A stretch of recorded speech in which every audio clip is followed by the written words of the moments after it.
We are back at the Combine in Indianapolis here on Steelers Nation Radio. Really, really happy alongside Mike Prisuta and Matt Williamson, myself, Rob King, to be joined by Jon Ledyard of Audibles and Analytics and Yin's Snowball. Wait, Yin's Snowball. Yin's Snowball. I'm learning things, Steelers and I cannot podcast, wait to check that out. I'm totally fired up about that. Jon joining us now. First of all, thanks for being with us. Really appreciate it. Yeah.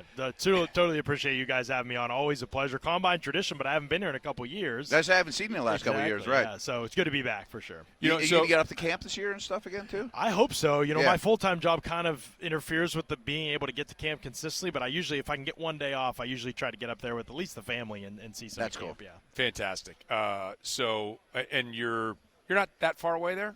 No, yeah, we're from Latrobe. It's actually really close for us. We are only about 25 minutes from Latrobe, from St. Vincent, so it works out well when they're in training camp. We see it a lot easier than when they're in the season. Yeah. So, Jon, I wanted to ask you, I think that for the Steelers, the analogy I've made, and I don't think they would – I think they would agree with this, is that wide receiver to this team is what defensive line was last year. They're going to get probably 3. I would guess 1 in free agency, 2 in the draft. Knowing that, I don't know whether they're going to go first round or second round. So for me, because there seems to be some depth at the wide receiver position, I don't know if we want to talk about the wide receiver position first, but but for me, what's interesting too is what would be their next position? Would it be offensive tackle? Would it be safety? Yeah. Would it be inside linebacker? I suspect, and I don't know as a lot of people are thinking about, I would suspect safety would be pretty high on their list of wants. And so you've seen this safety class. Ideally, a free safety, rangy guy who can make plays in the back end would be a wonderful addition, not only for the Steelers but the other teams in the league would be looking for him too. So, does that guy exist only in the first round, or could the Steelers get a guy like that beyond? And what are some names maybe they could be looking at? Yeah, I do think you're right, by the way, Rob, that the Steelers looking at safety seems to be just asking around and kind of getting a feel for the vibe. It seems like, quarterback, of course, wide receiver, safety, though, which actually may inform us some, if Jalen Ramsey's going to be on this team, which I think he will be, may inform us some about the fact that they might be moving him back to corner, nickel, something like that. We've been leaning that way all week. Yeah, I'm just reading the tea leaves. I think he's a slot corner next year. It feels like he might be. Yeah. I think when you look at the safety group, there's 3 guys that really stand out as probable first rounds or top 32 type of picks. Whether you have them graded there or just they're going to end up there because of how the draft kind of slots out at other positions. But I think obviously Caleb Downs is going to be off the board by the time the Steelers pick.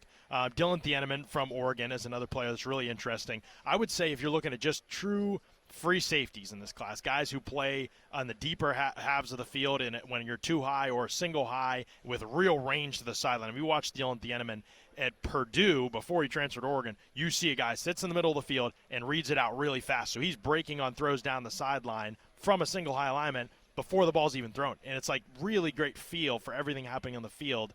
Now, that's not as prevalent in today's football as it was even 10 years ago, just being static, having a guy parked in the middle of the field the Earl Thomas way. Like, that's not exactly. We saw a lot of it with Minka. We did, exactly. And new staff, though, right? And the Steelers have been traditionally one of the last teams that kind of change with the times.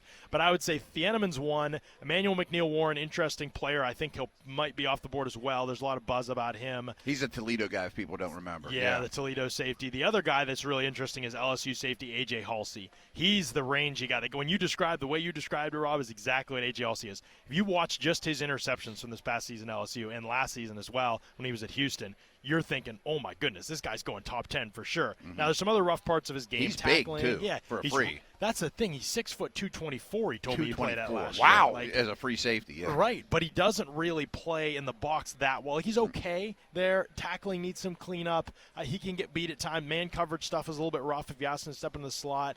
Today's safety position in the NFL is all about versatility. I don't think he has much versatility, but if the Steelers are going to park somebody as a deep safety, he might be the guy. He's a day 2 player for you, right? He is. Yeah, okay. Exactly. Okay. All right. So the guy, and that's interesting, right? Because I think these are all sliding scale. What do you do in free agency, and what are you going to get at wide receiver? But I keep going back to this. I've gone back to it all week. Just scouting report. I'm not watching tape, but I'm just looking at scouting reports, and I'm like, this McNeil-Warren guy looks like he could do both. Like he could be the rangy free safety. He could come down in the box. Sounds like he's got an attitude. Sounds like a nice a nice player. And who likes the Mac guys better than Pittsburgh? I know, exactly. That's tied why in you there, think they might be inclined to him. He's also got some swagger to him. I don't know how much that'll change. Mike Tomlin always valued the swagger part. I don't know if that new regime will feel like value it as highly. But I would say with McNeil Warren, interesting thing about him on tape is that he also has a lot of really high-end plays, and I think he can do a little bit of everything, which is valuable and probably a little bit different than Halsey in that way. The big difference, I would say, McNeil Warren has some really odd, kind of sloppy tendencies on tape. Like these things weren't coached out of him. I'll give you an example of one of them. If you watch McNeil Warren on tape, watch how many times he is like messing with his helmet or his mouthpiece or his face mask before the snap, almost like a nervous tick. I don't think that's what it is, but he's doing this constantly before the snap to the point that he's a beat late to everything because he's messing with his helmet constantly. I watched the first game of the season. I'm like, this can't He's like continue. ADD or something It's strange. really funny. Yeah. I think the equipment guys can get him a helmet that fits, though. You know what I mean? So I With the Steelers, right? Week one, I was like, this can't continue all season. No, last game of the season I went to. Same thing. He actually goes into the box to take on a block with one hand on his mouthpiece. He takes on the block with one hand. It's like, I've never seen this kind of like, so it's just little and things a beat like late that. in the MAC might work. That is against the interesting. Ravens, it doesn't. So right. it's just very interesting stuff with him where, like, I'd love to sit down with him and see what's going on. Exactly. Yeah, If it's coached out of him, then I think like he can be a really good player. But he has some other things like that with tackling and just like where his eyes are each snap and like how much of the full field he processes at once. Whereas I think little assignments he does a much better job with. So interesting player, but a player I'd want to sit down with. Okay, I'm going to let you guys ask the questions. I just have one more question. Is there a drop-off point? Is there – okay, it is if a deep you can't class. get one of these three safeties – and you could There's a deep class, evidently yeah. you could get quality in rounds 2 or 3, but is there a drop off? Are those three first guys you mentioned? Hey, these are the first round guys, and if we don't get them at 21, let's move on to another position and address that later in the draft. For me, there's a huge drop. You pull some of the other analysts around here, they would tell you I think it's a deep safety class. There's lots of like the day two, like they would say Genesis Smith and Zakee Wheatley from Penn State, and like some of these other guys are like really like clear day two guys, like top 50, top 60 guys. I have those guys more day 3. I watch Genesis Smith and don't understand anything. I don't either. He doesn't look like a football player. No, I agree with you completely. I have him actually as a cross-off. I would not draft Really? Genesis Smith, and I think most people have him in at least the top 75. So a little bit difference from me and other. I think the USC guys, Bishop Fitzgerald's getting some hype. I think Kamari Ramsey is getting some hype. I think Ramsey might be a nickel, and I don't know how physical he is. Fitzgerald's a day 3, special teams, try-hard guy. Wheatley I like from the demeanor, but there's just too many issues, I think, with the profile. And then all the different things the safety needs to be able to do, I think he's just really limited at all of them. So to me, the class falls off more than maybe for other people that you might ask about it. I think it's pretty much those 3. Halsey is really interesting to me. Maybe some of these nickel guys, Keontae Scott from Miami, Traden Stukes from Arizona, maybe they make the transition to safety where they played more in the nickel. It's kind of a hybrid position in today's league. But I see it as those 4 and then kind of a pretty big drop-off to everybody else. It appears that the new defensive staff's still going to play a fair amount of single high, or middle of the field closed. Maybe not the same degree of the Minka days or whatever. Who knows? It's still kind of to be determined. But to me, if they take a safety at 21, I would bet it's Thiemann. Yeah. Do you agree? He definitely fits for that reason, because exactly Elliott's right. going to be the strong. Yeah, right. And Halsey is also an interesting Steelers type picks because they've always valued the turnovers, and I would say again his turnover reel is like really impressive. So if I'm you're just mostly going to keep him in deep middle, then now you're talking, right? I could see them liking all 3, Thiemann and McNeil Warren as well. I could see them liking all 3 of them. They honestly all kind of fit the profile of what they're looking for. But I would be surprised if maybe Thiemann has gotten a lot of top 20 buzz recently, and I wonder if that's pretty real. And people think he's going to test really well. He's not just a sneaky athlete. He's going to test well, yeah. He's going to test well, yeah. He's fair-skinned. Yeah. So, so I picked up on that. Yeah. With the you're always trying to balance the board. You don't want to be reaching at 21. And I've brought up this question many times. What would have happened last year if the Bengals, right before the Steelers, took Derek Harmon? Now what do you do? Where would they have gone with the draft? Because I can't imagine them taking a defensive line. They might have traded down. They might have drafted a different position. I don't know the answer to that. I might never know the answer to that. But if you're at 21, are you thinking? And let's say you say, okay, safety and receiver. Those are the 2 positions we need. Are you more apt to get a quality starting, contributing as a rookie, right away, receiver in the second round or safety in the second round? So you're going to draft, if you went in thinking we want to draft receiver, safety, and Yeah. how do you think that breaks down? Right. It's tricky. It's the Artie Burns principle, right? When William Jackson goes off the board right in front of you, don't Artie Burns it and reach in the draft, and then you kind of get yourself into trouble for the next guy. Yeah, I think it's a great question. I would guess that wide receiver would be the position that's probably more plentiful if you don't go there in round one for whatever reason, you take another position. I would think wide receiver would be more plentiful in this class. I think this is a class where wide receiver 1 and wide receiver 10 are going to be way closer than in most classes. I think parity is kind of – we always want to tier everything before the draft and rank everything. Right, we do. Fans want a very streamlined way of kind of thinking about it should go in this order, and we know it never does, but – I also think that it's just sometimes not that kind of class. Like, it's kind of class where everybody's more tightly grouped together in terms of ability, and I think that that's how it's going to play out. I bet you'll see really comparable players in round 2 to round 1 in terms of their skill set. There's not a huge distinction on tape, but they're all good players. The bigger thing at wide receiver is going to be who fits what I want to do offensively, because wide receiver currently in the NFL is so much different than it was even 10 years ago, where you're size and speed on the outside and how much can we stretch the field. We have seen average depth of target come down in the league. We have seen middle of the field passing be like the barometer for successful offenses. Intermediate area passing 10 to 19 yards, between the numbers passing, all that kind of stuff. Who can live in that area of the field? Typically, it's wide receivers who see the field really well, more defenses and coverage rotations after the snap than ever before. So who sees the field well? Who's cerebral wide receiver? Puka, Amon-Ra St. Brown. You're seeing all these guys kind of emerge that can do those kind of things well, whereas 10 years ago, they wouldn't have been the profile people were looking for. Now that profile's changed some. So I think it's good news for guys like Mekhi Lemon and Omar Cooper and Elijah Surratt from Indiana. Like, I think those guys kind of have that game that adapts and fits really well to the NFL, even if the upside might not be sky high. How about if I wanted to wait until round 3 to get a defensive tackle? Yeah. Am I pounding rocks? Or? First of all, good decision to wait, because this class doesn't have – when you think about defensive tackle, last year they got in all kinds of trouble in the league, right? Because you see the Lions, for example, to use them, they're in a window where they're ready to win a Super Bowl last year, right? Like, that's their goal and their objective. They take Tyleik Williams in the first round, at the end of the first round. Fine football player, but but a value isn't a first-round value. Not a pass rush, right? Yeah, they needed a first-round value player. They missed it, and it really hurt them last year. They didn't have enough juice to be able to do the things they wanted to do defensively. So it's fine to take these run stuffers, these types of defensive tackles, which this class is plentiful for, right? Caden McDonald, Lee Hunter from Texas Tech, all these kind of guys. But the value on them needs to be appropriate. Otherwise, you end up with Kenneth Grant in Miami in the first round in the top 15 picks, and then Jordan Phillips in the 5th round is outperforming him, who you took in the same draft. There's a lot of them. Exactly. You have to make sure like what you're getting at that. So, in answer to your question, Mike, yeah, there is in this class, I think, the types of defensive tackles that you want to value in the middle rounds, a lot of those guys. If teams start reaching and taking some of these guys, the Lee Hunters, the Caden McDonalds, these guys who have a defined skill set, Dante Corleone, these guys have a defined skill set. They're really good for that role, but that role in today's NFL is about 25, maybe 30 snaps. That's exactly right. Yeah, that's exactly right. It's a value proposition, right? And I think the Steelers are positioned to be able to do that because they like Y.A. Black. That could allow them to move Benton to tackle. And, of course, they've got Harmon and Cam. So a guy that, maybe the 3rd round is worthy of that 25 to 30% snap count if he can really be a good player? Yeah, I think so, and I think there's guys like that in this class. McDonald's probably one of those guys, Ohio State connection, all that stuff. Now, people talk this time of year, he's going to go in the end of the first round, and maybe he does. I mean, it is really hard to say at this position. You'll have big swings year to year. Last year, they all went higher, I think, those types of players. Other years, they've all gone lower. I mean, we remember when Andrew Billings fell in the draft. It was like, whoa, he's going in round 4. That's crazy. Those teams were like, yeah, we don't think he can rush the passer. And so it seems like there's really dramatic swings with it, so hard to say who will be there. But I like McDonald. I think he's a good run stuffer. I think what you have to watch sometimes is blocks on his angle will get him and drive him off the ball. His vision needs to improve. I think a lot of playing in the inside is how fast you react and then how fast you see everything. Do you sense where the blocks are coming from? Can you recognize them enough to be able to counter the concept the offense is running?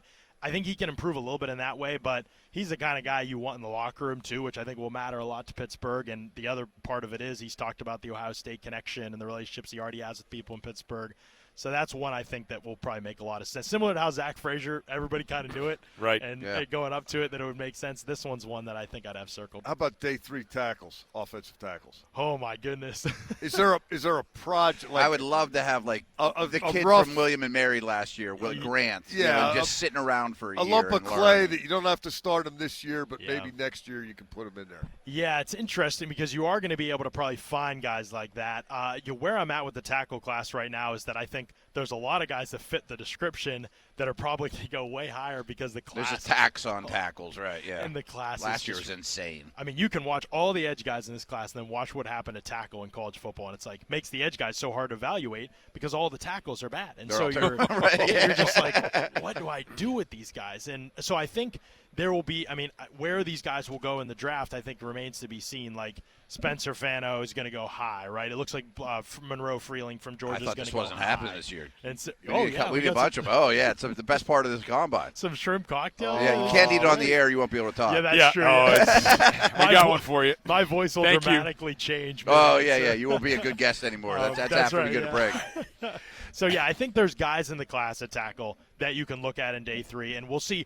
This process will help determine who's the project guys. You know, there's a guy named, his last name's escaping right now, but Bacon's literally his name from Purdue that's like a really toolsy day 3 type of tackle that start off the year really rough, hasn't played much football. Those are the kind of guys, though, I value a little bit more than guys who have played a ton of football because – sometimes at tackle, when you've played a lot of ball and you're not very good, Broderick Jones was honestly kind of an example of this, like guy who played a lot. But bad habits. Like it's harder to unteach stuff and so then much teach muscle it. memory at that position. Alejandro Villanueva, we saw up close here. You think about Jordan Mailata. Some of these guys right now, Ben Chaguma and Tampa Bay is a guy, that third tackle there. They're developing. So sometimes not having the bad habits really helps you at tackle, and that's where I think Bacon would be in this class. Ideally, you'd like to find value, right? And I think the Steelers, we've talked about this a lot. I think every year now they're going to add somebody to that defensive line. It would make sense maybe to look for that nose tackle type this year if you don't find a guy you love early. We've talked about an interior offensive lineman. Just keep adding them. You never know when a guy can develop a new good player. No matter what. Yeah. The other position that I think would be maybe sneakily on their radar would be inside linebacker. Because Cole Holcomb's going to be a free agent. I think Malik Harrison is considered a cut candidate for a lot of people. Patrick Queen's going into the last year of his deal.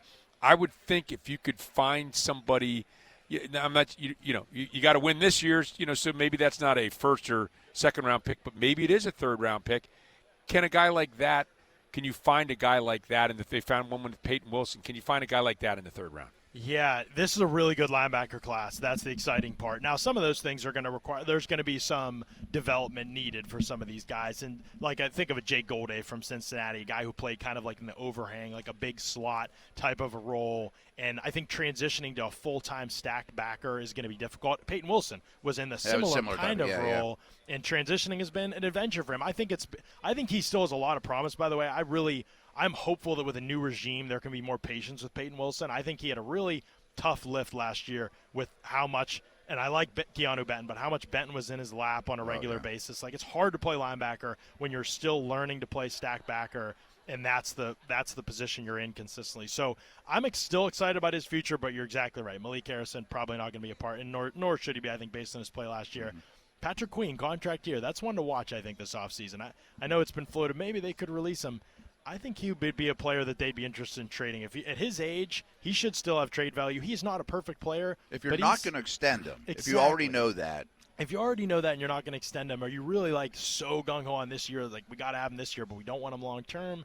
It is a good linebacker draft, don't you agree? It's a good linebacker class. Then you'd need to get one in free agency, Devin Lloyd or somebody. You'd have to fill that void. Yeah, exactly. Lloyd would be more expensive than Queen. Probably, but maybe they think he's a better player. I think he's a better player. Probably, and they're willing to go there sort of. Nakobe Dean's another one really interesting. What does Patrick Graham kind of value, too, in this role I think is going to be really important. He's not had great linebacker play in recent years, and perhaps that's something where he's like, man, I need this specific guy to be my off-ball linebacker in the class. That, I think, is the sneakiest round one possibility for the Steelers that isn't being talked about enough, even that early in the draft, because I think when you think about a guy like C.J. Allen, maybe could be there from Georgia, a player whose tape I absolutely love, who needs a little bit more development, but really good potential. Then you go later in the draft to Jake Golday as, like, again, athletic, developmental type of player. I'm not high on Anthony Hill from Texas, but other people are in that day 2 range somewhere. Jacob Rodriguez is not really who the Steelers would typically take, maybe, but he tested really well today, and I think a million plays. The right? tape's really good. Yeah, the tape's better than Golday, better than Hill, I think, and now the testing's better than them. Like, sign me up. I think there's a lot there. So it's a really good class. I think they will draft one sometime in the first 3 or 4 rounds. Interesting. So we mentioned free agency. They're obviously going to add people between now and the draft. There's a couple safeties I like. Cook at Kansas City. The Colts have a guy coming off the first contract. And there's a lot of receivers. I mean, they're going to. I'm sure they're going to add a receiver of some sort. I don't know if they're going to trade for Brian Thomas or A.J. Brown or maybe sign Romeo Doubs. Is there a veteran receiver that you have your eye on? Ayuk, DJ Moore. Yeah. I mean, there's a lot of guys that could be on the move. There are a lot of guys. The guys that are trade candidates right now, I'm really cautious on pretty much all of them. I'm trying to think. DJ Moore scares the heck out of me. Yeah, he scares the heck out of me. He doesn't do the little things well. He's sort of like let himself go a little bit on the details of the position. Like, I'm get scared by that. I definitely get kind of scared even by an A.J. Brown proposition. Like, is he fully slightly healthy? declining. Is he declining? Is it the right time? Brian Thomas, maybe, like, that one is interesting because there was this, after rookie year, and then this past year was so disappointing. And I also wonder if he's, like, too similar to Metcalf. Like, at some point, you just need a guy who knows how to play wide receiver. And it's telling that the Jaguars were like, we're going to run a grown-up, real-person offense. And then they went out and they went out and got Jacoby Myers. They started playing Parker Washington. Brenton Strange became the guy the offense ran through. And it's like, that's telling to me that they phased him out when the offense matured. The Steelers' offense needs to mature. They ran like kind of a fake offense a lot last year, at least in the passing attack. It was kind of a BS type of passing attack, I think. And so, players that can do those kind of things are who I'm really interested in, who can do the kind of stuff I described, be a cerebral player, read the defense, make the right decision, catch the ball reliably. Like, they've been missing those types of things at wide receiver, those types of traits at wide receiver. Not really who Pickens is, not really who Metcalf is. Deontay Johnson was hard to be reliable. So I'm interested in Dobbs. Romeo Doubs is it. The other guy, that totally different kind of player. But Wan'Dale Robinson, just a little guy that can get in and move the sticks for you. Like that guy a lot. Highly productive, but but Dobbs is a bigger guy. I think the Steelers want big guys. They want big guys at that position, and Dobbs is a big guy. Yeah, what I like about Dobbs is the release package is all pro caliber. Like the way he gets off line of scrimmage against press coverage, the red zone work. If you watch just his low red zone work in Green Bay. Unbelievable creating separation. That's a valuable area of the field. The Steelers need a difference maker there. That third down stuff, the red zone stuff, that matters for him. There's some inconsistencies in the overall profile with him, I think, but again, you're taking some sort of a shot. This isn't a great free agent wide receiver group, so you'd be taking some sort of a shot. But he's one I think the upside play would be worth it for Pittsburgh. Wan'Dale Robinson is really interesting because he's pretty much only a short area of the field receiver, but exactly like you guys said, like that's kind of like what they need. And then he's really fun after the catch too. He's harder to get on the ground than anybody gives credit for. I think he has like the highest missed tackle forced rate amongst wide receivers, something like that. Like he's just been really, really elusive and fun after the catch. So what's the price tag on him? Because I don't think he can scale up in his game at all. Like he doesn't do anything. He is tiny, if people haven't noticed. Yeah. But so what is the going rate for a player like that who there's not a whole lot of players like that right now in the league? And so I'm really kind of curious to see what that is. I don't want to overpay for him, but if the price tag is kind of less than what you're seeing out there, then I would be interested in him as well. I'd like to see Metcalf Dobbs in a second-round pick. Yeah. Yeah, which is I think that would be great. Yeah. By the way, Jacob Downs for Indianapolis reminded me of him too. Like you have all the guys on the outside, and then it's like 3rd and 4, and he comes up with a 5-yard reception. You're like, I'd like to have a guy like that. I wouldn't mind prying Pittman away. Oh, I wouldn't mind that either. I like Pittman. Another good player. I think if he can just continue to play above the rim at the level he's at, I think he's never going to be like unbelievable, but he's got to play above the rim and just catch the ball consistently. That's the biggest thing with him lately. He just hasn't been like as dominant in those areas, but we've seen flashes of it. We know he's capable. We saw it in college. So I think if he can get back to some of that type of play, he'd be a really good difference maker. They're going to re-sign him, I think. I don't think. You don't think so? Didn't the guy from the Colts tell you that they thought they were going to try to squeeze him in? Yeah, he also thought Richardson was in the long-term plans, too. So okay, as we all do with teams, we can be a little short-sighted with our favorite One teams. other receiver that I wanted to throw out there because of the connection with Brian Angelicchio is Jalen Naylor, another guy who – and again, if you're looking I'm not a scout. You are. You're paying attention to these things. You look at a guy. Maybe there's just not. There's too many mouths to feed up there. Maybe he's a guy with some upside. I don't know. What do you think upside. about Massive upside? What do you Michigan State More guy? upside than you can fathom. What do you think about a guy His like that? His nickname is Speedy. What else you need to know? His 3-cone time. I think when I made the free agent list for the Steelers, like who are the two wide receivers jumped out to me. Dobbs, who we talked about. Jalen Naylor was the other one. Okay. The reason why, when I watched Jalen Naylor last year, I thought, I get what you said, like just is there enough targets to go around for this guy? And last year I think it was more of a they should be able to use this guy more than they do. And the quarterback play was maybe dead last. I think in it was the worst in the league. I mean, it was literally that bad. And if you watch him, though, he gets out of the top of his route at an elite level. Now, the rest of the game matters, too. Mm-hmm. Can you do it on the outside? What's the down-the-field stuff look like? You mentioned the speedy nickname. I think there's more he can do there. But he got out of the route really well on the break stuff, right? Any horizontal breaks in the route created the space really well at the top of the route. Caught the ball really well last year, too. Caught the ball really well last year. Along the boundary, caught the ball really well last year. So there's a lot of things. To me, he's the guy. Those two are the ones I want to see. Like, both the offenses they came from didn't prioritize their role a whole lot, but they showed a lot of talent, Dobbs and Naylor. They're the ones I would be like, look, nothing's a guarantee in this class. I want to stay away from the older guys. Who are the second contract guys that like are young enough? Which but is also their might be philosophy Agreed. usually anyway. It should be, yeah, and it should be, yeah. There was a play several years back against Rutgers. Kenneth Walker was playing for Michigan State. He was running all over Rutgers, and he broke like an 80-yard run, and from the 40-yard line in, Naylor was running with him, and they high-fived at the 20-yard line. I remember that. While Walker was running into the end zone. I mean, this is theater. We got to bring Sign back. him up. Imagine Jalen Warren breaking one with Speedy Naylor. And, Naylor might be ahead of him if they did that because he's a little faster. Yeah, Jon Ledyard, man, this has been an absolute thrill from Audibles and Analytics. Also, Yins No Ball. Can't wait to check that out. Yeah. Thanks so much for spending some time and Lot of sharing your fun. knowledge with us. Thanks, Absolutely. Always a blast to talk ball with you guys. I appreciate it.